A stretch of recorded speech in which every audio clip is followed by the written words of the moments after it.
ಕಾದ ಬಾಣಲೆಗೆ 4 ಚಮಚ ಧನಿಯಾ,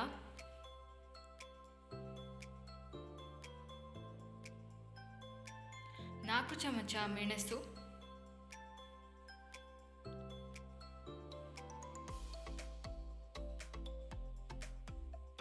1 ಚಮಚ ಜೀರಿಗೆ,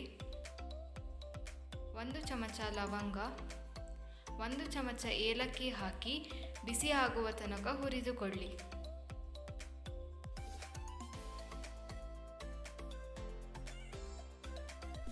ಬಿಸಿಯಾದ ನಂತರ ಮಿಕ್ಸಿಗೆ ಹಾಕಿಕೊಳ್ಳಿ.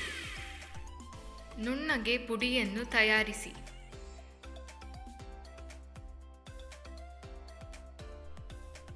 ಒಂದು ಪಾತ್ರೆಗೆ 1 ಬೌಲ್ ನೀರನ್ನು ಹಾಕಿ. ಇದು ತಾಟಿ ಮರದಿಂದ ಮಾಡಿದ ಬೆಲ್ಲ. ಇದು ಸಕ್ಕರೆ ಮತ್ತು ಬೆಲ್ಲಕ್ಕಿಂತ ತುಂಬ ಒಳ್ಳೆಯದು.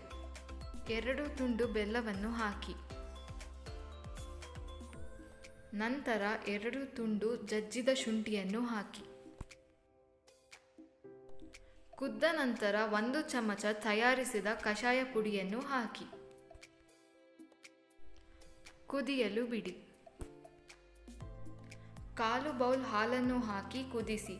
ನಂತರ ಸೋಸಿ ದಿನಕ್ಕೆ 2 ಬಾರಿ ಹಾಗೆ ಸೇವಿಸಿ.